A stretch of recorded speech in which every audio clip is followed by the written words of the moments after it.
Hi everyone and welcome, this is the Apostate Prophet. Last week I talked about how the Quran contains a very obvious mistake in identifying the beliefs of Jews.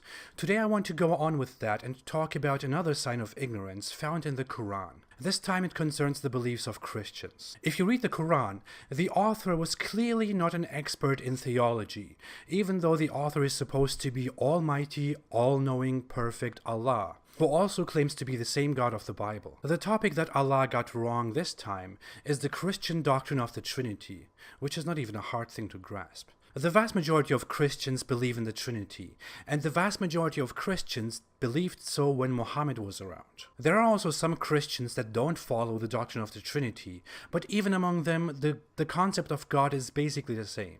Christian viewers probably know all of this already. Let me briefly explain it for everyone else. According to the Trinity, there is one God.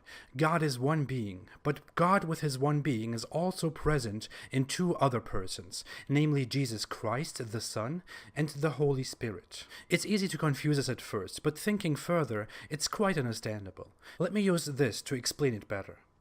You see, God is one God, one single supernatural being, but God takes three bodies and exists in all of them. The Father is God, but God is also Jesus, and God is also the Holy Spirit, even though physically the three are separate persons. That's why this graphic says both that the three are each other, but also that they are not each other. In their nature, they are one God. Apart from that, there are also non-Trinitarian Christians who believe that Jesus became only divine after he was born, and similar beliefs. They are a small minority among Christians. Let's not even get into that because it's completely irrelevant. Islam rejects the whole idea of the Trinity and considers it blasphemy and disbelief. The Quran makes that very clear. You don't have to believe in it in order to understand it. I don't believe in it, but I understand it. Allah and Muhammad apparently did not understand it. They didn't even get the three names right. Let's see what the Quran says.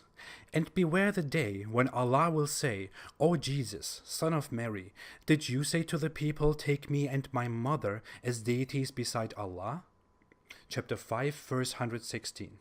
In chapter 5, verse 75, it says, the Messiah, son of Mary, was not but a messenger. Other messengers have passed on before him, and his mother was a supporter of truth. They both used to eat food. Look how we make clear to them the signs, then look how they are deluded. It's weird that the Quran points out that Mary and Jesus both used to eat food, which indicates that they are not gods. But how the hell did the Quran bring Mary into this? Mary is the woman who gave birth to Jesus.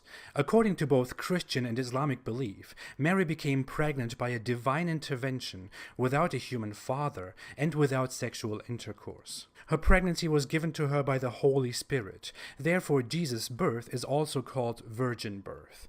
Mary was Jesus' mother, and Christians don't believe that she was God or part of the Trinity. The Trinity is a doctrine that was officially declared to be the Christian belief long before Muhammad.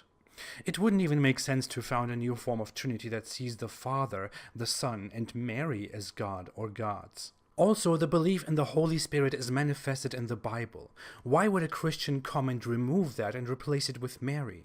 Why would a Christian go against his own beliefs? Now, apologists nowadays have, as usual, a collection of defenses for this Quran verse. Some say it was only about a specific sect of Christians. And as in my former video with Ezra, in this case there is again no evidence at all that a Christian sect ever existed that worshipped Mary or saw her as a part of the Trinity. There is a hypothesis of an early Christian heretic sect called Coleridianism that existed in Arabia in the 4th century, but there is no further proof that such a sect ever existed, and even if so, it's extremely unlikely that such a sect would survive until the 7th century, or that they would have any significance. Also, the Quran usually speaks of some among Christians when it refers to specific groups, but it doesn't do so in this case. It talks very clearly of Christians collectively. It says, did you say to the people, take me and my mother as deities besides Allah? Early Islamic scholars such as As-Suddi or Ibn Kathir also make it clear in their exegesis that the Quran refers in these verses to the Christian belief in the Father, the Mother, and the Son. a belief that never existed. Other apologists say that the Quran talks only about Mary because some Christians venerate Mary to such an extent that they almost worship her. But the Quran verse clearly talks of taking Mary as a deity, literally. In such a case, the Quran is extremely poorly worded, even though it claims the opposite. Other apologists say that Catholics, for example, commit acts like asking Mary for help, and that doing so is equal to worshipping her. But again, that's very far-fetched. Why would the Quran say it in such a way? No Christian believes in worshipping Mary. Why does the Quran teach Christians not to do something that they don't do? Also, according to the Quran and multiple hadith, Muhammad will intercede for Muslims on the Day of Judgment, so many Muslims around the world ask Muhammad for help in their prayers. Does that mean they worship Muhammad? Same logic. What about the black stone at the corner of the Kaaba?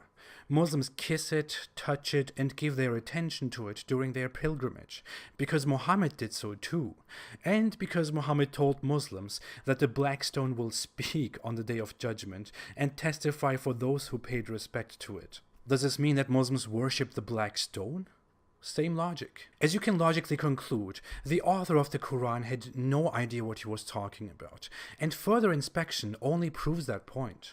In chapter 5, verse 73, it says they are unbelievers who say God is the third of three, but Christians vastly don't hold such a belief. The Trinity teaches, as explained, that God is one.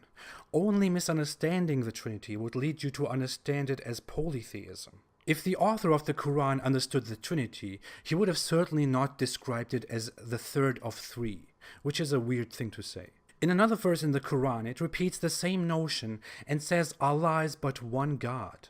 Muhammad apparently confused something here and didn't even understand the concept of the Trinity, nor who is part of it. Maybe there were such Christians in Arabia at his time, because Arabia was a well-known wicked region full of heretics and weirdos. But why would Almighty Allah speak to those little sects in Arabia only, when the majority of Christians don't hold such beliefs?